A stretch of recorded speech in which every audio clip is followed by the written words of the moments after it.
Without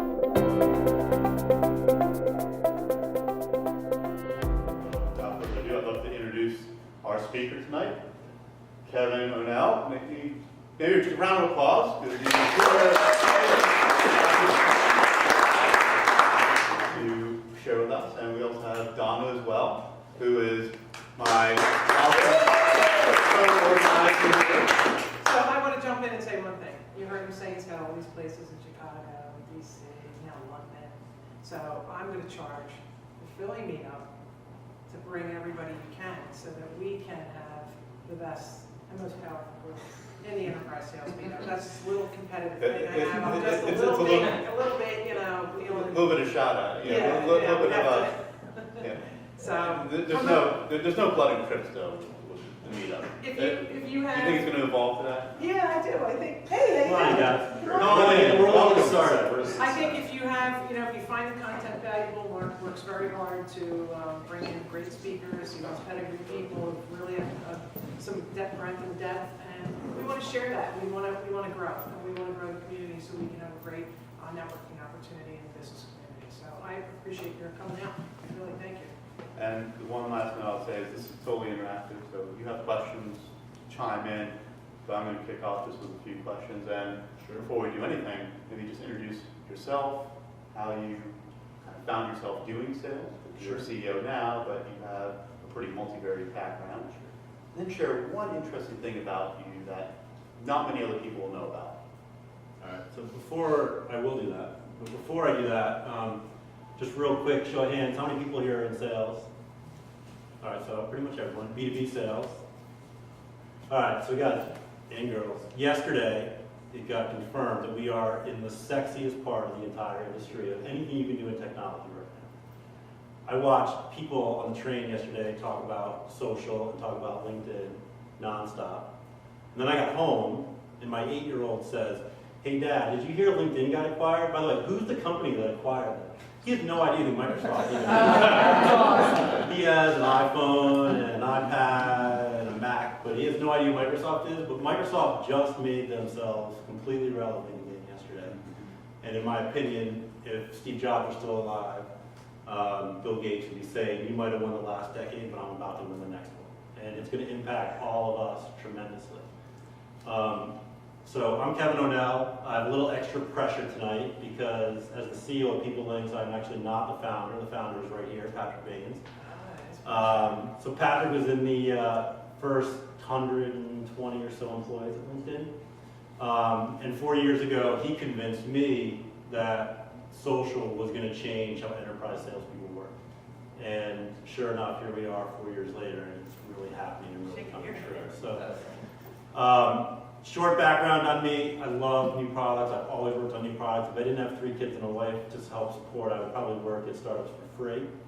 I would definitely work on new products for free. I've done it in large companies like Capital One and Citibank. I've done it in small companies. I joined Patrick when we were 4 people in 2 little rooms. I actually sat in the lobby at the front door. But it's fun, and I think the best part to me about what's happening right now in B2B sales is that everything that people have known for the past 30 years, maybe for the past 300, is completely changing.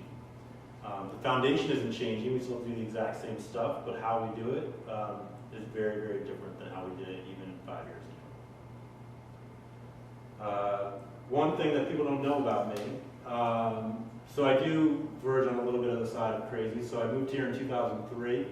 I thought I could run a startup. So I was CEO of Ecount, which is a company that sold to Citibank back in 2007. I thought I could renovate a house, which is at 16th and Pine. So I bought a shack at 16th and Pine. And I thought I could marry my girlfriend at the time who lived in DC, and I'd have plenty of extra time to go visit her. Somehow strangely, I pulled off all 3, although it did take, I lived in my house for 2 winters with no heat. But I pulled it off by showering at the Racket Club, like right over there.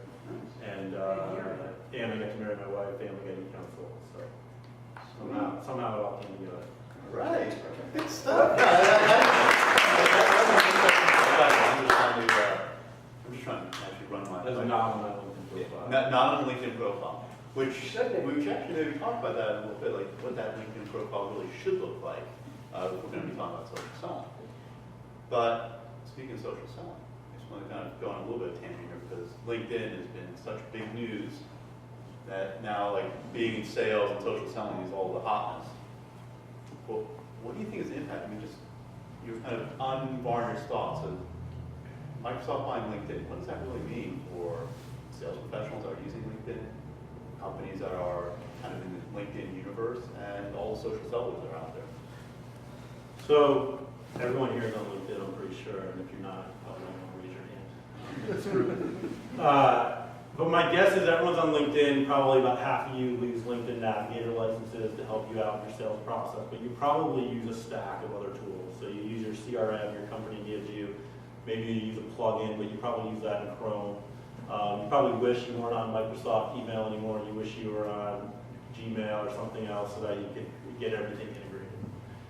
When I look at yesterday's announcement, what makes me really excited is imagine going back, or at least for me, going back to Outlook, or for those of you guys that are on Outlook, imagine that with all the information that's inside of LinkedIn. Imagine then clicking a button and having Skype come up, and imagine right now, instead of going to your other dialer tools. So when I ask people how many tools they use in their sales process, they typically say 4 to 5, and then we ask them to write them down. And when we ask everyone in the room to write them down and we put them on a whiteboard, they come up with usually 12 to 14 tools. So there is no way any of us, no matter how technically savvy we are, use 12 to 14 tools effectively in our day in sales and use it to engage with our customers.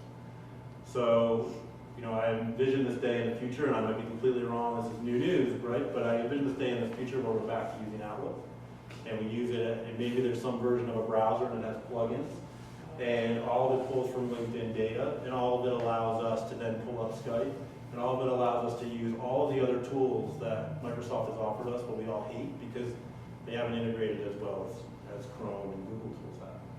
If that happens, the efficiency for all of us across the enterprise is magnificent, but we'll see.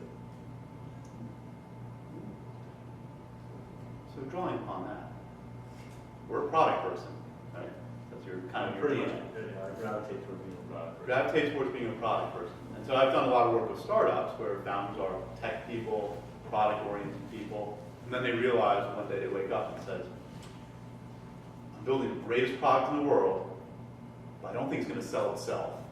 I don't think it's right there yet. So you've migrated into doing sales in several instances. So what's been kind of your experience from being that product-oriented person to actually jumping in and having to sell? So as the CEO, you have to sell. You have to be in front of your customers listening. It's the only, even as a product person, but as a gravitating towards a product person, but as the CEO, I have to listen to the customers, which means I have to be in front of them and I have to understand what they want. But the other part that I truly feel for all of you is that sales truly is the hardest job at the company. And I never believed that when I was in the product world. There were a few really smart salespeople who gave me tidbits of that. One handed me a plaque once that said, nothing will happen here until someone sells something. It's so true. I mean, how many people here are in startups? So actually a lot. There's nothing worse than sitting around with your team in a startup and having people with nothing to do. And as much as we can go out and sell vaporware and we can say yes to the client, we can come back and our teams raise hell and say oh my God, I can't believe you sold that. That's a hell of a lot better feeling than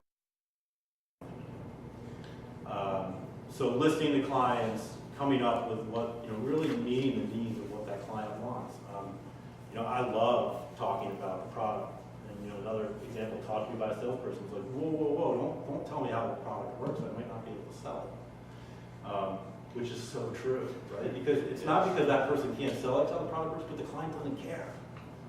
How am I solving that client's problem? How am I listening to the problem of the client and really, really listening to what their problems are? I'll tell you, a lot of times I might be solving their problem with the product, but more often than not, there's 2 or 3 other things that I'm going to help solve that's going to endear me to them, that go far beyond what my company sets out to do.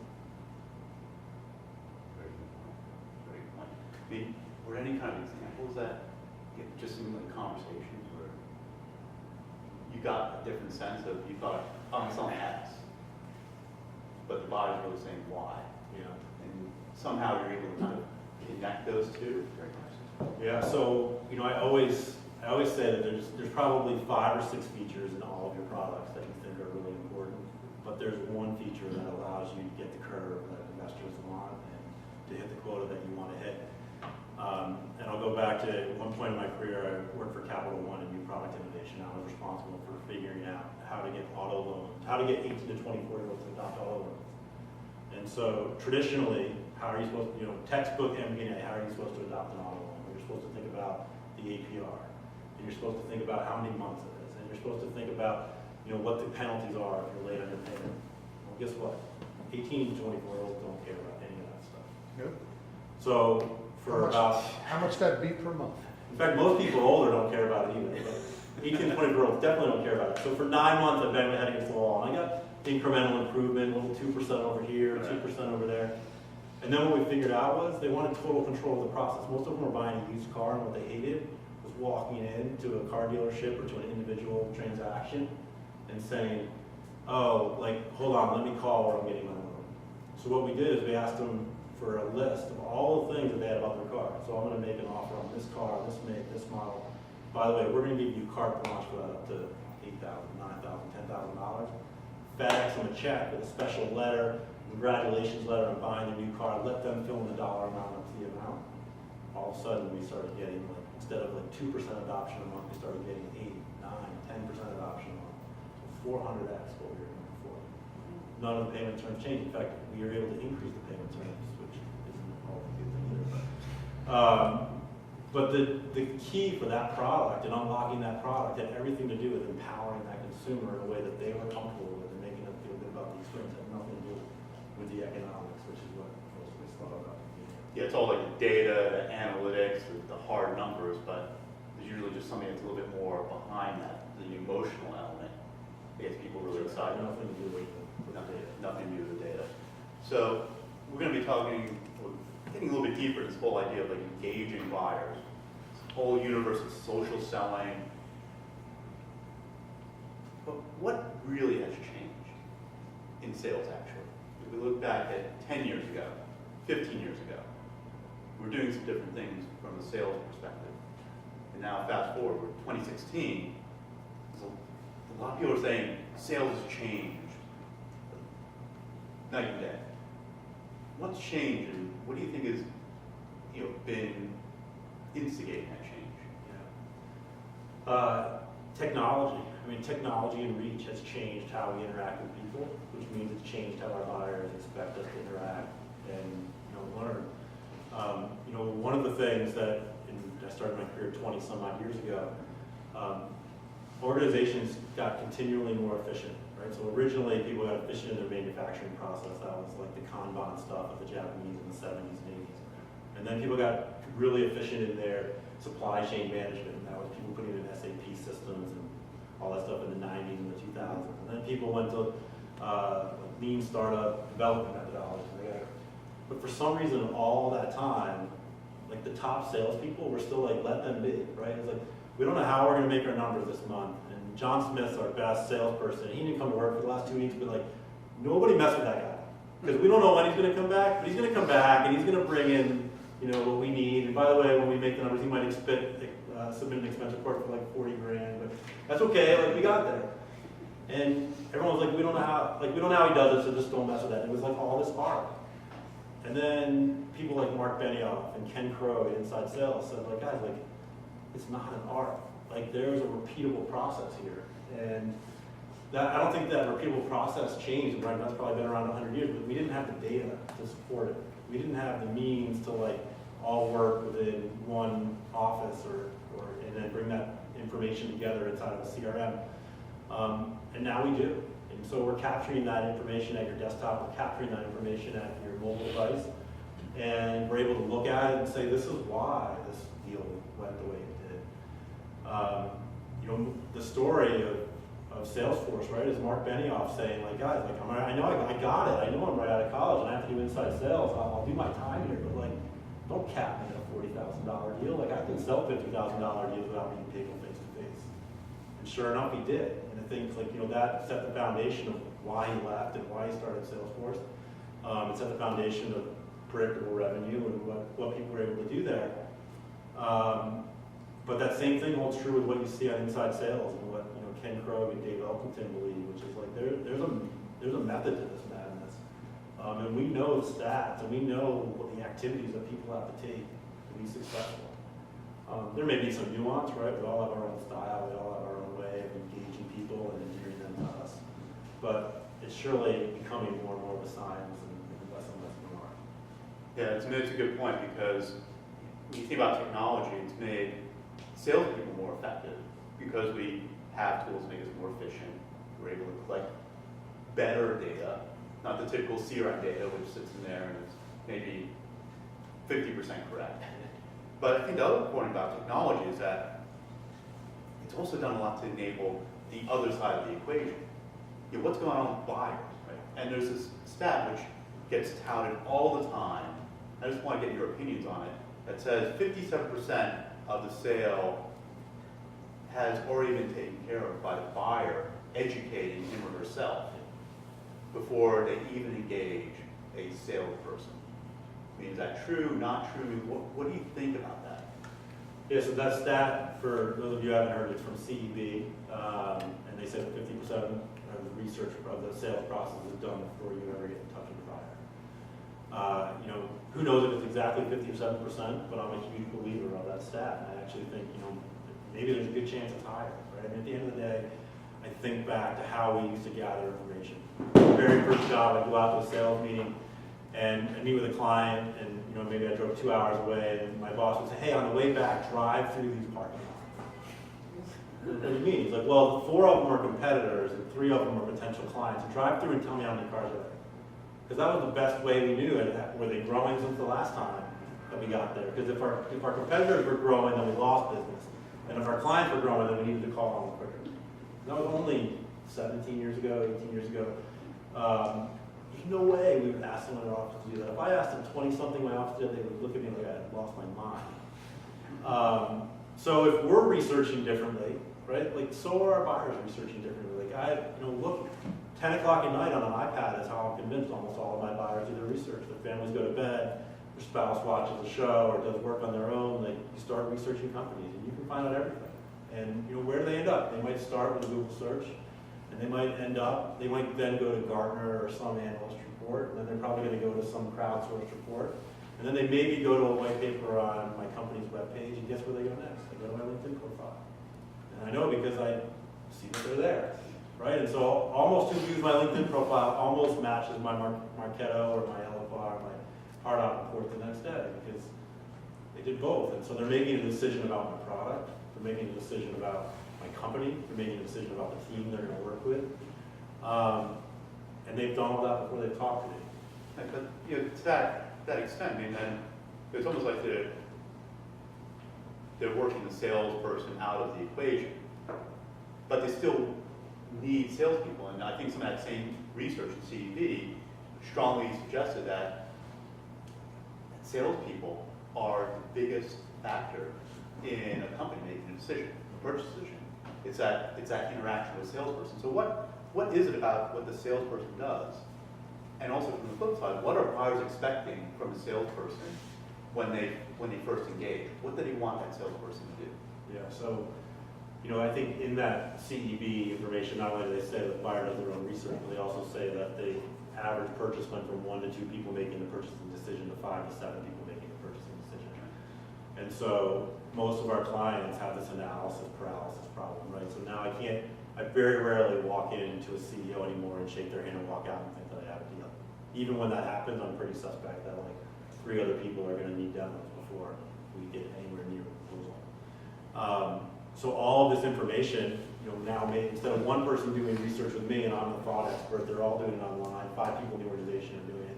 So when they finally reach out to me, the initial part of the CE research is like, I have to be the confidant. I have to be able to, be the +1. How can I help influence their decision? How can I help them gain the confidence that they are going to be making the right decision? And especially in the field that I'm in, what they're buying is new. I'm not replacing something. I'm not going to RFP and just winning on price. So they want to know that they're not going to get fired. They want to know they're not going to waste the next 6 months of what they're driving. So, you know, how do we get there? I mean, first of all, the parts that haven't changed with technologies, how do I gain their trust? First and foremost is like, can I get the people at Red Hat or GE or Comcast or whatever the client I'm trying to work with is, how do I gain their trust? How do I get them to introduce me to the other 5 people? How do I make sure that they all, when they talk about me, look at me as a thought leader? Secondly, how do I not waste their time, right? I mean, so many of us, you know, it used to be if I was the only source, they had to come to me, but they have so many other sources now, and people are completely busy. People don't avoid your phone calls and emails because they don't want to. They avoid them because their boss has asked them for 1,000 things, 10 other vendors hit them up, and by the way, I really just want to be at my son's baseball game at 5:15. So how do I make them really good at their job? How do I make them efficient? How do I make sure that they trust my decision? And so in many ways, you know, I can't take a risk that I am, you know, pushing a product on them that it's not right, or if the guy what's right for them and right for the organization.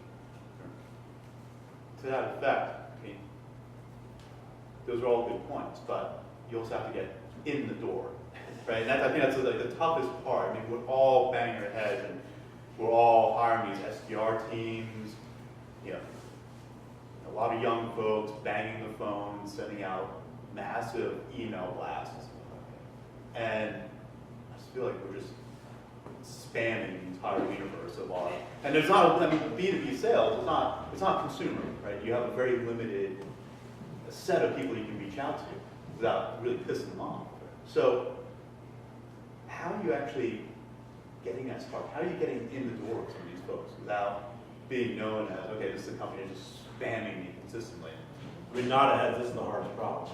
And I think this is the hardest problem for us. If any of you guys totally fixed it, let me know. I mean, we often have a debate around, like, are we just speeding up a really bad process that actually needs to be replaced? Are we all just like, great, I have a dialer, so I'm calling faster. Great, I have a tout app, so I'm emailing faster. Great, I have social, so I'm connecting faster. What I've done is just create more noise for all my buyers and for myself. Yeah. And, you know, I'll tell you, like, so then I try to reflect as the CEO when people try to sell to me. And by the way, if anyone does this, if you're using an email tool that allows it to brand itself in your email, like, you got to get it out of there.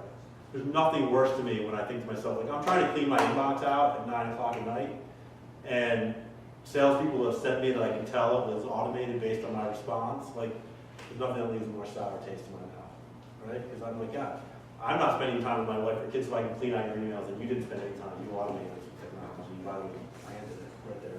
The company branded. But so how do we get in, right? People don't answer their phones. We talk to our clients. They don't check. People used to check their voicemail 3 or 4 times a day. They check it like once a day. Some people in some companies we talk to like once a week. They don't answer your email. So I think the question is, you can't throw out those channels. I mean, I think about it a lot. Like, how do I interact? You know, at the end of the day, a sales call is a relationship. So how do I interact with my wife? How do I interact with my kids? How do I interact with my friends? None of them say to me, oh, by the way, only text me. Oh, only leave me voicemails. Oh, no, by the way, let's only connect on LinkedIn, right? The people that are closest to us, we connect through all of those channels. So I think it's harder because we have to create a cadence across those channels that is appropriate for the information that we're delivering. So we'll see. I mean, I don't have the answer to that part. Okay, so you're suggesting no more like touching base email? Let's just touch base. Touch your base. You should add. You need to add some value. We have a question. Yeah, I have a question. So, Sure. so 20 years ago, sales reps were hired based off of certain traits. 10 years ago, reps were hired based off of, oh, they have these traits, they can do this. I remember filling out, applications when I was in college, and it was, can you use Microsoft Excel or Office or something, right? If we were to like fast forward 20 years from now, like what would, those reps that are getting hired, what are they like? What's going on in their mind? How do they multitask? What are they proficient at? Like, what's their thought process? I mean, what do you foresee that as? 20 is a long way, so let's go 5. Let's go 5. I mean, 20, the machines would just all do it for us. But let's go 5. I mean, I think, in 5, you are working with some type of desktop that's a much more integrated stack that makes you smarter. I mean, The phone we have in our pocket like makes us a superhero, Yep. right? In grand scheme of like what we thought a superhero could do in 1985 is what you can do with your cell phone today. So on the enterprise side, like how do we do on the enterprise side? How do we take waste out of the system, right? Like, I mean, Ken Krogh from Inside Sales preaches this. He's like, it's so simple, right? Every product that people adopt is either faster, smarter, faster, cheaper, or better, right? And so in the enterprise sales process, the tools that we use have to do those things for us. So how does it help us respond to the right people at the right time in the appropriate manner? And when we do that with the right content, with the right cadence, then we're going to be successful. And so I think, you know, it's going to be about like, well, how does that buyer want to be interacted with? How they interact with past. Some of it's going to be because our machines and our data tell it to us, and some of it's going to be because we apply like what's in our own heads to it. I think, you know, there is a debate around automated selling versus guided selling. I'm very much on the side, especially in large B2B enterprise sales, that guided selling is the way to go. I think that if you automate and you get caught in a six-figure deal by your buyer, I'm pretty sure they're not going to. So I want to jump in if I could. Yeah. Because I'm not letting you off the hook. Because I think we're still missing the confidence with the technology. Yeah. You have all these things to help build an efficient process. But in my mind, the key things that are going to separate the high performers are the soft skills. Is the people that can get away from the technology and can engage. And that means somebody who presses the vision, they can speak with vision, that can create a new reality. And that's the competencies that I think are missing in the millennial generation in sales. They're not getting coached up to that.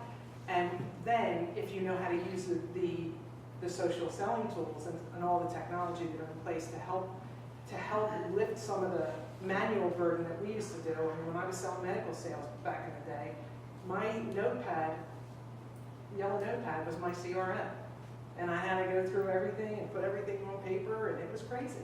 I didn't have a spreadsheet back then. I didn't walk around with my laptop. So we have the tools to make us more efficient and to be thought leaders and push out content, all the things that you guys have built. But the soft skills to me are the skills that separate, that companies are going to really be looking for. How do they present themselves? How are their interpersonal skills? That'll complement what you guys are doing. I'm just curious, how many, I'll definitely ask the question, but before we get there, who's actually actively reached out to a prospect on LinkedIn and had a great connection? Like you actually were able to kick off the deal cycle, right? So just, maybe like, if you want to volunteer or something, but how did you engage on LinkedIn? What was like the first step you did? Yeah, Brendan. Well, I mean, it's kind I mean, of cheating, like, right? So, I mean, I think it's really important that you reach out in what's relevant to them. What we tend to do as salespeople is we want to pitch. We want to talk about our stuff, Exactly. right? And they don't care about our stuff. We haven't earned the right yet to talk about our stuff. So we have to reach out around a solution for them or something that's relevant to them, that matters to them, that gets them thinking differently about their current situation. And start a conversation around what matters to them instead of what I want to tell them. And when you can start to do that, which is Donna's talking about interpersonal skills, it's really taking that and making that online and then getting that relationship online and then taking it offline. So what he's saying is give us the example. How did that conversation I mean, unfold? there are so many, but like it's really about finding an insight that you can share to them about, like, anyone in a website developer, like if you're a website developer, it's like finding some insights. You got one? Yeah. Okay, so it's like finding your prospect and finding a few insights about their SEO and where they're lacking. And like start a conversation like, I noticed these few things, and here are a couple things you can do right now. You don't have to hire me, I'm giving you some insight. And now you've brought value to them, even if they never talk to you. Now, when you do have this conversation back and forth, eventually when you ask for a phone call, do they want to call? Especially when you say, you know what, let's chat. Whether or not we decide to do business together, I'm confident our call is going to bring you some insights that can really help your website get on page one or whatever that is. You know, the answer to the last three comments, Kevin, you're so right on about, are we mechanizing something that helps us do the old way faster. And getting back to your comment about what's the new salesperson going to look like and those skills, we have been taught to mechanize the old way and, you know, get to people quicker, make more calls. Tying in what Donna's saying is the future salespeople are going to be people, we were taught to be really good at explaining product, feature, function, benefit, and then close it, and then move on to the next person to do that. The future salesperson is going to use the tools we're talking about today, but what I see are tools being used for tool's sake. I'm going to try some LinkedIn, I'm going to try some Pinterest, I'm going to try some Twitter. Now that doesn't work. I'll run them like little kids play, you know, soccer when they're 4 years old. The future sales, I believe, what's going to happen is people are going to use those tools, but not to be able to pitch. Like Bryn says, it's going to be using those tools to relate to them, because people are only going to do business with people they relate to. If they are learning things now on their own, you better know a little bit more than they do. You can't get away with walking in and say, tell me what you do here. That's not going to work. So Bryn is right on, Don is right on, and the answer to your question is that if we're going to be hiring people 5 years from now, we're going to get away from, hey, you're good at sports and you're really good on your feet and you have good listening skills. No, we're going to work with the soft skills. We're going to say to them, can you use these tools to really turn around and get this person to consider you as that trusted advisor you're talking about?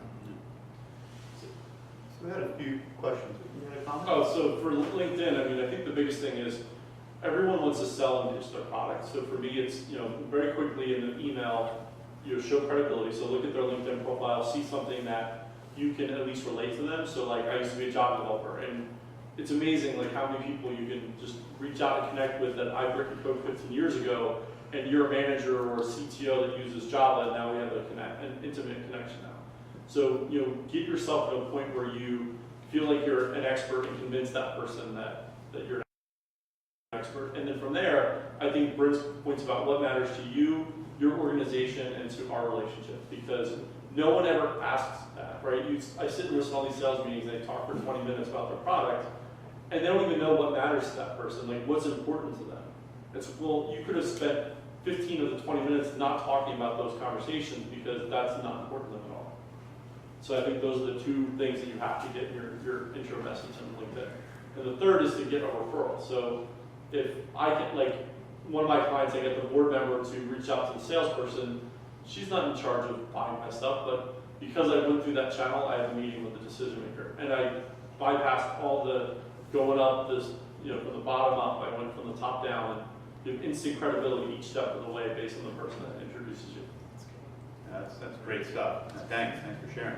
Larry, you had a question? Yeah, just a quick question. So it's probably the 30th word in sales, cold calling.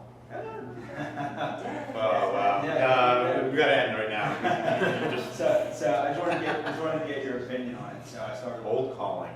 So I read a book earlier this year, Going In Cold, by Chuck Piola. Not sure you guys ever read that. No, I've not. A great book if I get a chance to read it. God based in Westchester.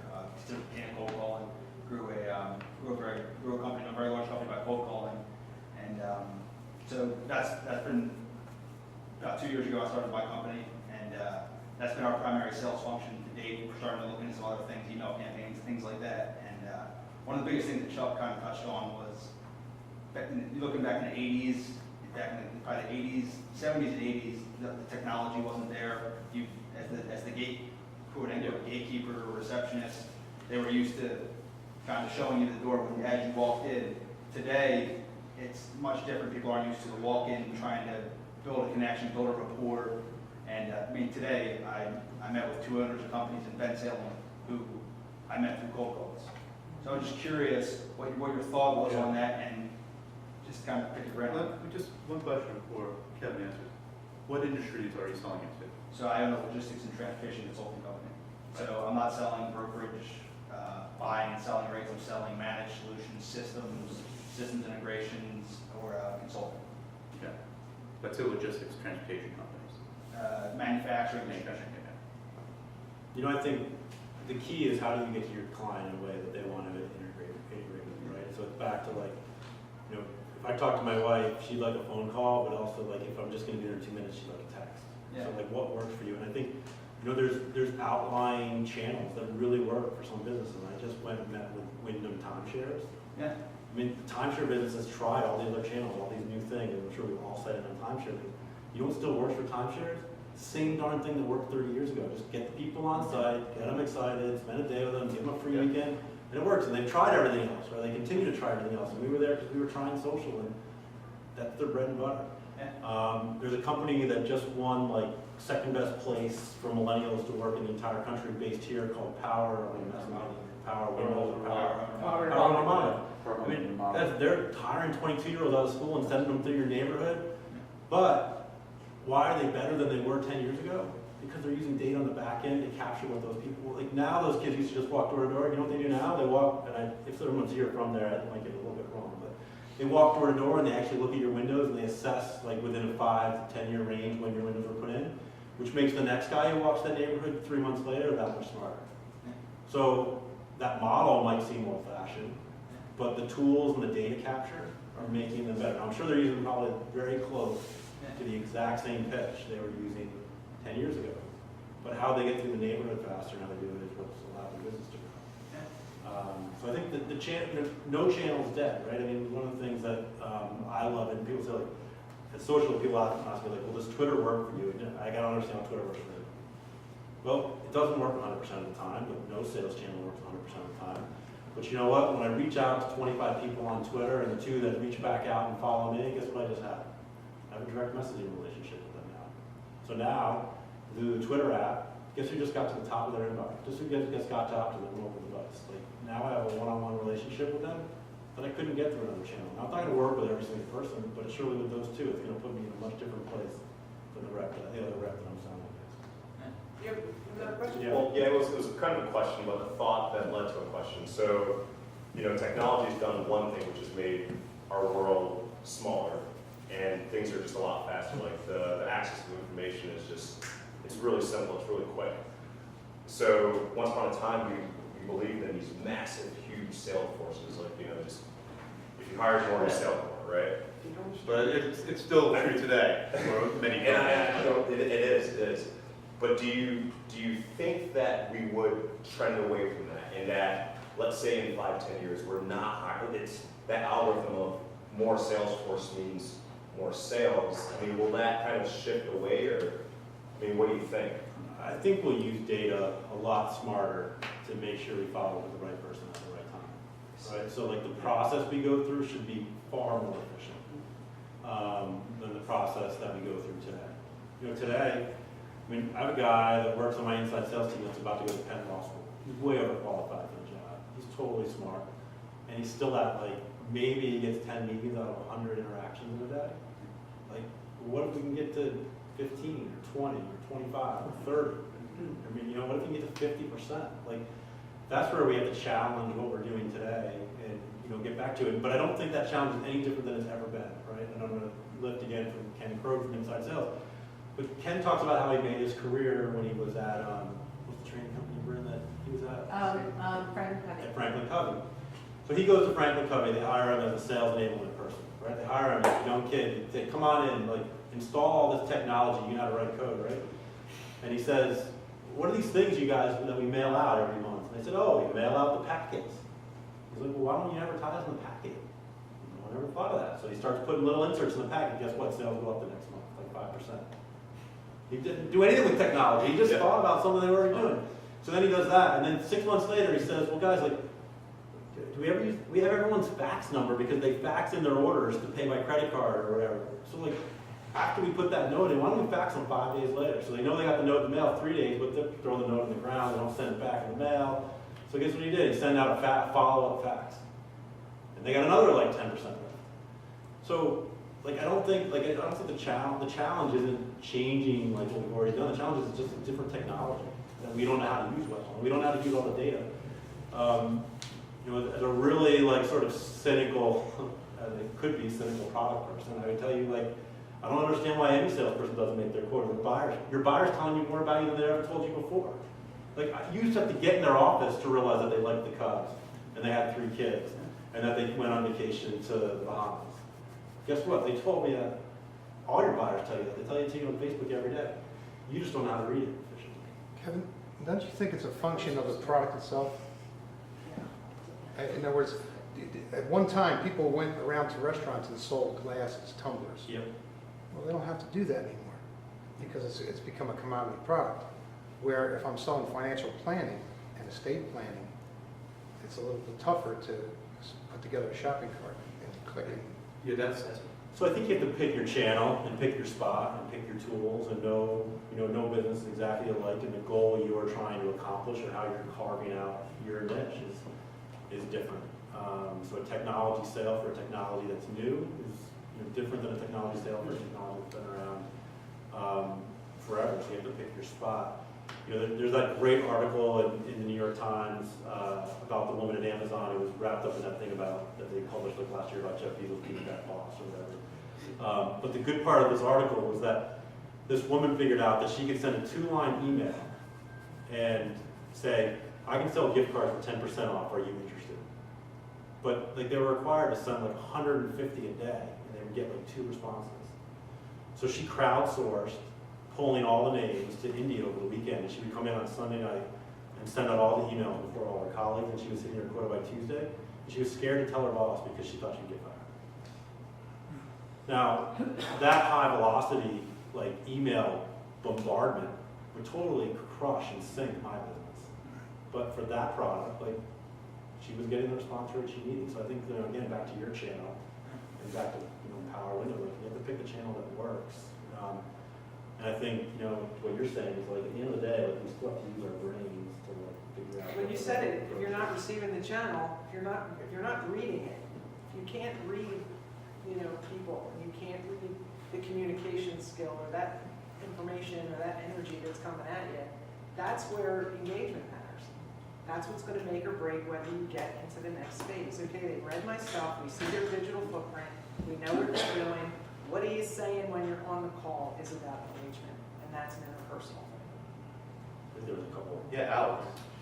Just a quick question, aside from the technology side of the prospecting and business development, what's your take on kind of the philosophy of, if you look at HR and they love employee referrals, right? If you look at the role of HR, how much are they sourcing candidates and how much are they recruiting from their own team and other people? When you look at something that you need for your own company, how do you see yourself doing it and others that are in your shoes when you're looking for something trusted or cold? So it helps to understand in the business environment how referrals are important or not. How would you answer that in the sense of, especially when you're going for your own company, when you're like, does anybody know anybody? I mean, I think referrals are as important as they've ever been, but maybe more important because of our reach and our ability to give referral even more broadly and more quickly. It used to be really hard to find out where people came from. And Brynn, when she does her training, gives a great analogy that she comes out of college and she says, gosh, if I could just get in that Rolodex on my client's desk, I know I can make quota every month. And now our clients all gave us the Rolodex. So now we have it. But now what do we do with it? Like now it's like we have so much, it's like, oh my God, now it's overwhelming. And I think people are, maybe people are a little like more hesitant to give referrals. I think maybe that it's gone the other way, right? Like now we all know who's connected to who, so like, do I refer everyone for my secondary connections? Maybe people don't ask as much, but it's definitely a change in status. I mean, probably unique to your business, to your culture, and who your buyer is. So Makes sense. no one answer fits all. And, Sure. I'm curious if anybody else in the room or you guys are familiar with a product called Crystal Nose. yes. It seems to me. Part of Crystal Reports, right? No. Crystal Nose is a no. behavior predictor or a communication style predictor. If those of you familiar with DISC and other kinds of models like that, but it's actually running off of the LinkedIn and social media data that people are putting out into the universe. I've been using it about 6 months. I'm not involved in the company in any way, but I feel like I'm a salesperson for them because I'm seeing really profound responses to tailoring, being able to know right on the LinkedIn screen, what your personality profile is and how to write an email to you. Can you In a say what that style is again, It's Crystal? called Crystal Nose.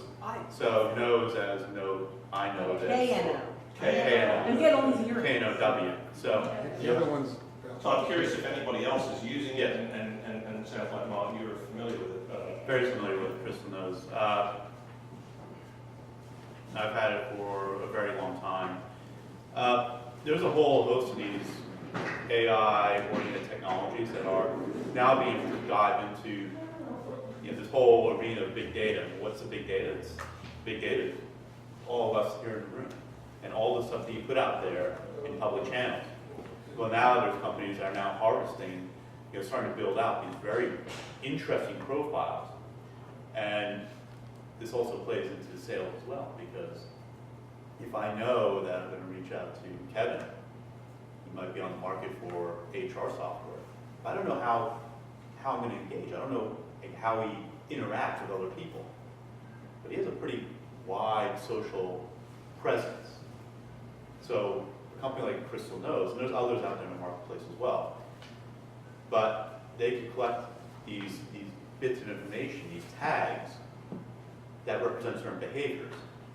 And it can actually tell you how Kevin interacts typically. Is he a brusque person? Is he easygoing? Does he like more direct conversations, or is he more casual? And so it builds up these really interesting profiles that hooks into your calendar, and then right before your meeting, or right in an early day, it will give you a report saying, hey, we have these meetings, and here are some notes about the people you're going to be conversing with or meeting with during that day. And it is a very powerful tool, and I'm not saying it's 100% effective, but in a world where we're trying to figure out how to better engage, how to, in a way, improve our soft skills, one of them being, can I read a situation? Can I understand someone's cadence or how they communicate? Bingo. It's able to plug into that and give you some of those clues, so I know how I can better, in a sense, interact. Yeah, and you talked about earlier on, like, the establishing trust, right? And hitting somebody more squarely in their communication style rather than yours, and just being aware of that nuance and shaping it towards that So important. allows Kevin to trust me more than he would if I was just sending out the same exact email. To me, that is key.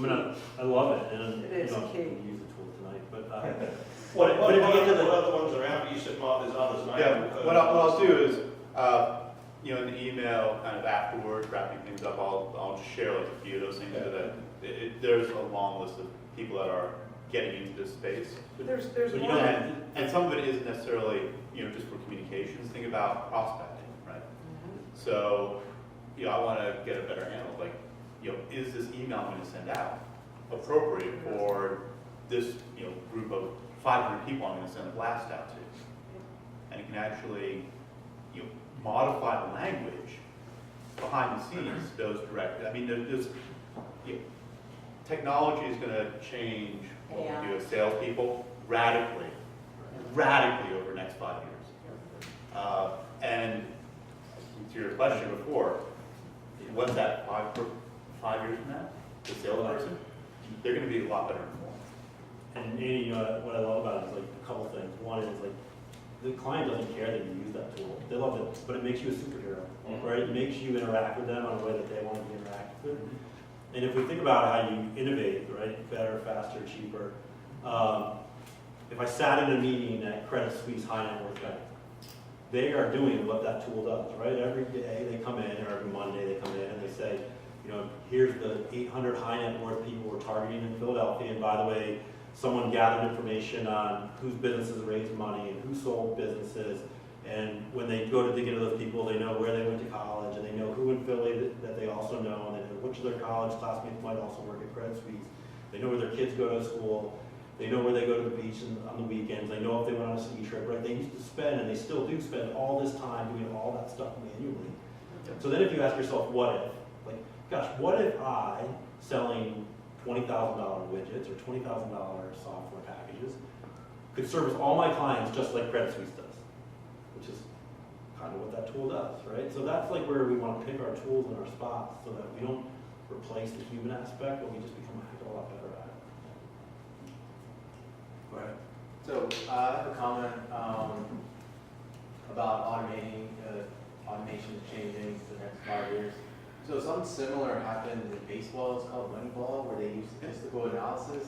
Before that, scouts had the edge, but then with the computers, there were some insights that came out of there that the scouts wasn't like automatically aware of.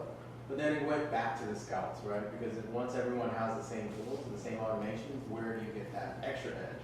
And so that's where the scouts are still around and they're still crushing it. So one of the things I think about and we talk about often is, if right now the challenge is people don't answer their email on their phone. Right? So the solution salespeople are using is like, well, let's do more of that faster. Which means what's going to happen to our buyers? Our buyers are going to do less email and phone.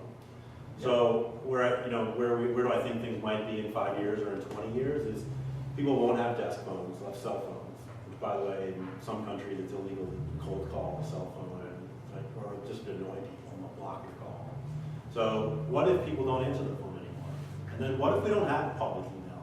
What if everything we do is inside tools like Trello and Slack and whatever else? So now, not only am I using Trello and Slack inside my own organization, I'm using it for the people that I've already accepted to engage with me. So now I don't have email. I can't get there through email as a salesperson. I can't get there through phone. How am I going to get there? Carry pigeon. What was that? Carrier pigeon. Yeah, perfect. But it might be the fax machine or the carrier pigeon, or it might be I have to go back to the country club.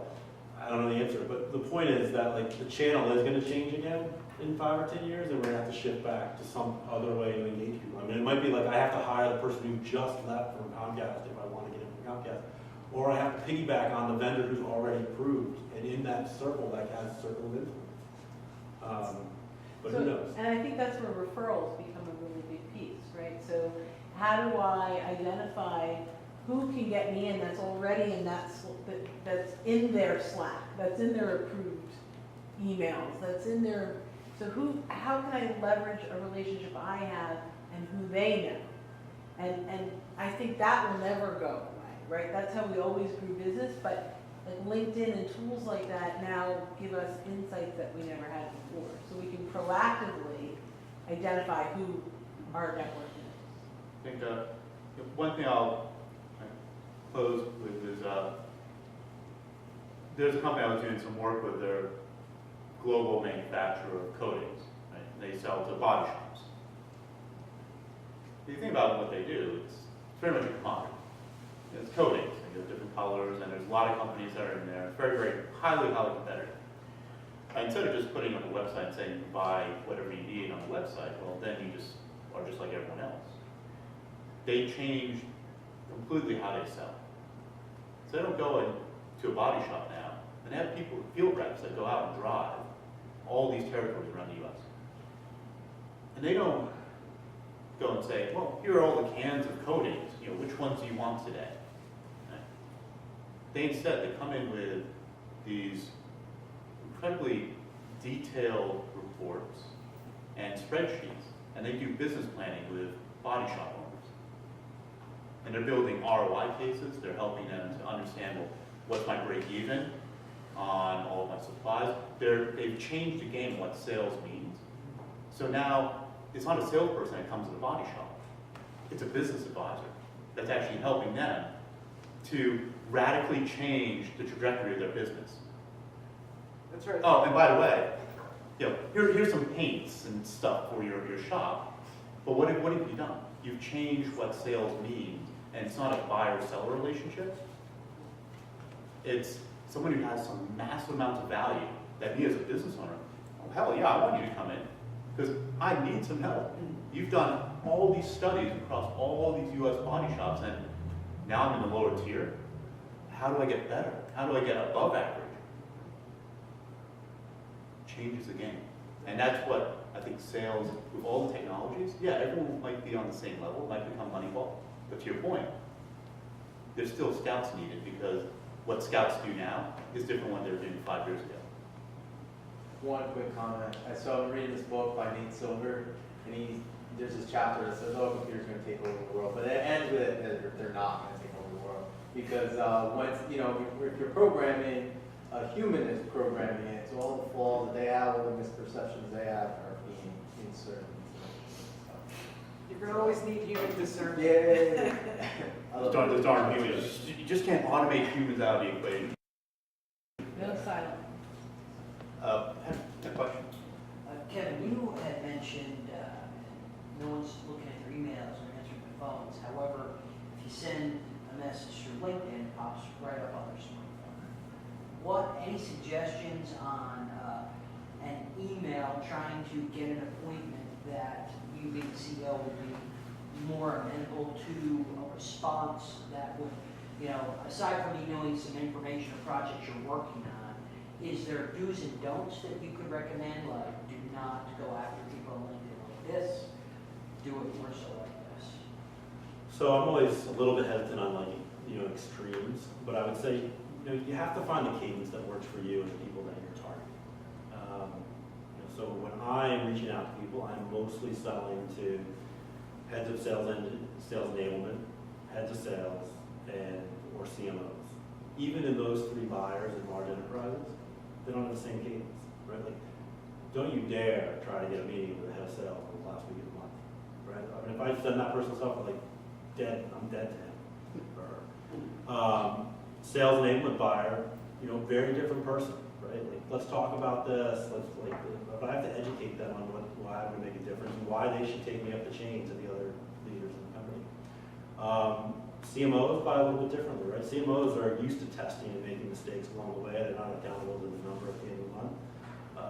So very different cadence that I should go to them. But I think the key is getting your cadence right. I'll use myself as an example now on the buyer side, and I probably get 15 cold calls a day. I probably get 30 to 40 emails, relatively cold a day. But sometimes people hit me really well, right? So if I see an email and I read a white paper or something, and then I get a LinkedIn response, I'm no different, right? If you get me a LinkedIn response, LinkedIn offer at 10 o'clock at night, I'm probably reading right then. And I might read it, may or may not accept it, but you might ignore it. But I also think the key and one of the hardest things to teach people is you have to follow up. 3 weeks ago, a kid hit me at 10 o'clock at night. I was watching the Warriors game. I went to Davidson. I'm a huge Steph Curry fan. Of course I was watching the Warriors game. It's 10 o'clock at night. My whole family's asleep. I'm an East Coast guy. They start the game at 9. Hits me with a LinkedIn message, and he says, hey, Kevin, saw you went to Davidson. You run PeopleLinx. Really think we have a product that could really help you. By the way, hope Steph Curry does well. Couldn't hit it better. Wrote him back. I said, here's my email. Send me a message. I'm wide open Friday afternoon. Send me a meeting invite. Got a meeting invite 15 minutes later. And shut the freaking call. Are you kidding? That was on a Tuesday, and on a Friday, no one came to the call. So, I wonder, and I wonder how many times, and I'm sure I'm guilty of it too, but the problem with digital is it's so fast that our own brains can't process. So we have to put the processes in place that we can hold ourselves accountable to the cadence to really create the relationship that our buyer gets. Good point. Have your process, have some rigor around that. And just build it in, otherwise, to your point, things are moving so fast. That's why Microsoft bought LinkedIn, so the meeting invite could have happened right there. Right? It could have happened right there. It could have happened right there. Yeah, and Skype would have popped up. Oh my gosh, Skype inside LinkedIn. That's right. That's right. Everything could have happened in one moment. Inside a spreadsheet. We're going to have nightmares tonight. We had a few other questions. Some hands popped up. I was just kind of piggybacking off, talking about how people can follow up. Is it a powerful tool for me? Is and I just referred to as my old company is legacy information, where you're chasing somebody, you find out they're not there. Rather than delete that person from Salesforce or whatever system you're using, I would put left company, retired, because when I talk to the replacement, I have something. He either retired, and there's a 50% chance that person used to work there and took over. They were a recorded call, so I'm not going to say anything bad about him. Or they're out there going to say, boy, I cleaned up that guy's mess. Or third, I know nothing about it, they just brought me in.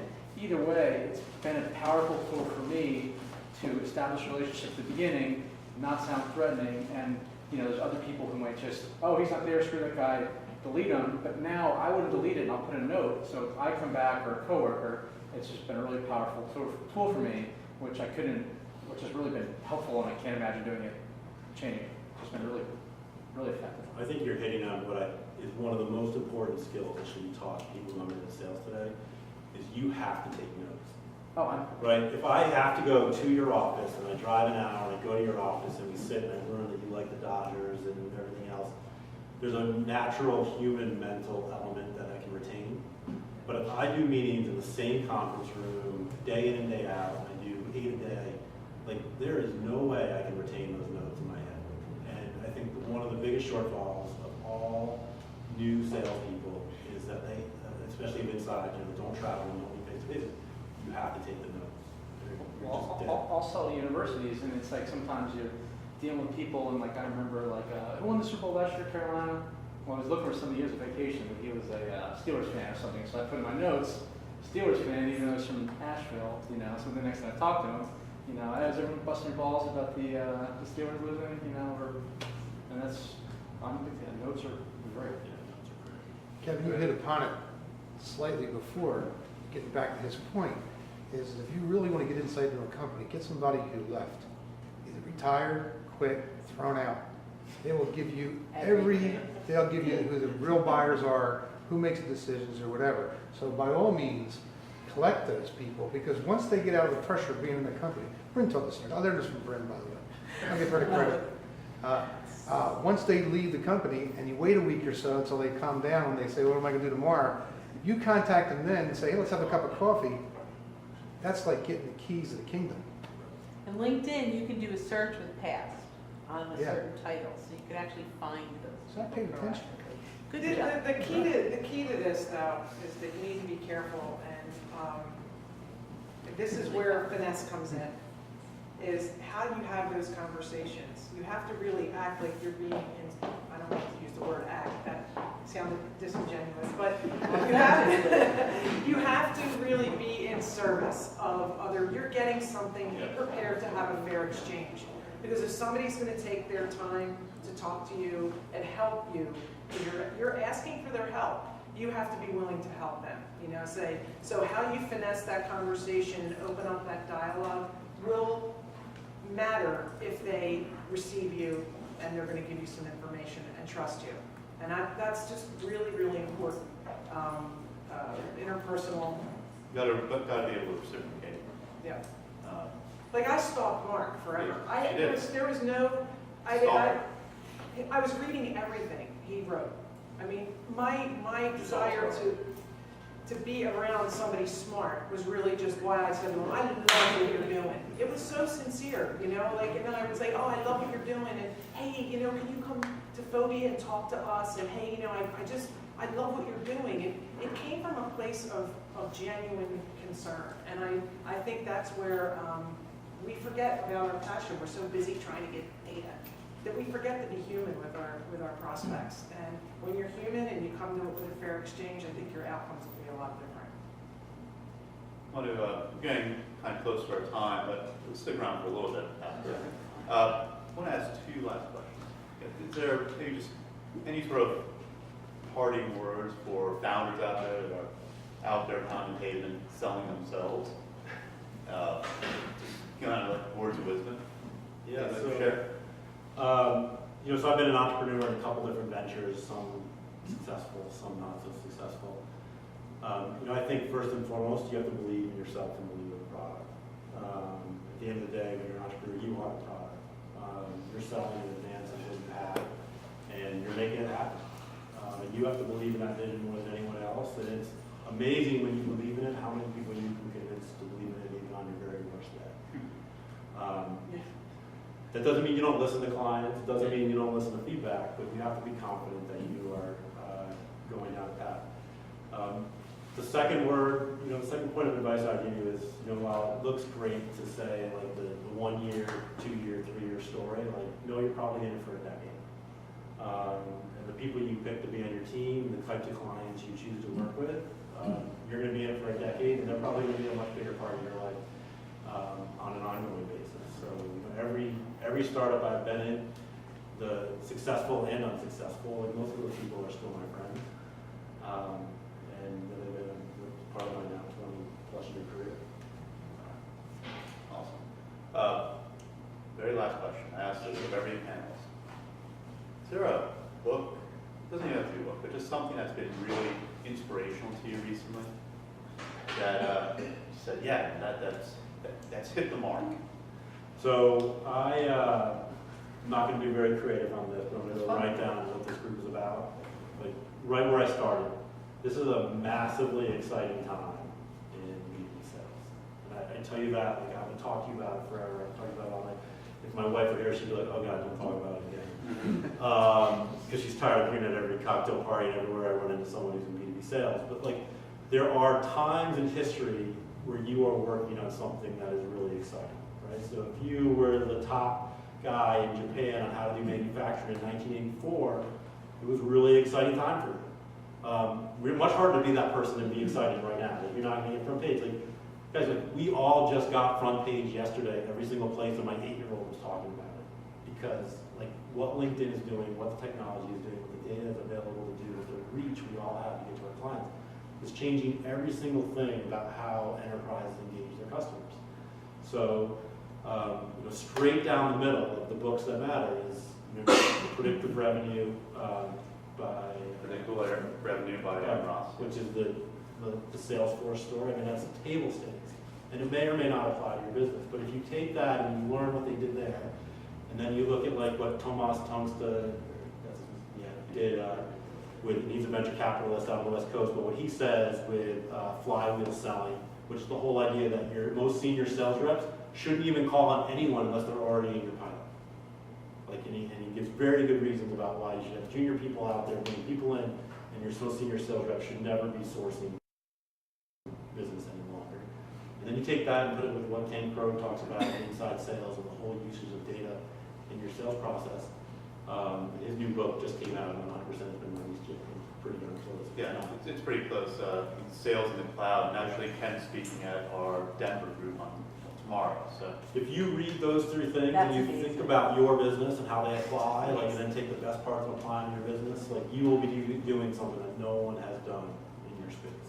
yeah, Even the guys who are the experts, and I have 2 brothers, one in DocuSign, in sales at DocuSign, and one in sales at SurveyMonkey, and we argue about this all the time, like relationship selling and database selling and high velocity selling. And like, there's so few people who know how to make this happen. Even in the largest companies, there's so few people that know how to make it happen. So if you read those and make it happen in your company, then maybe you'll be successful. awesome. But just thank you, Kevin, for coming here. Maybe just a round of applause.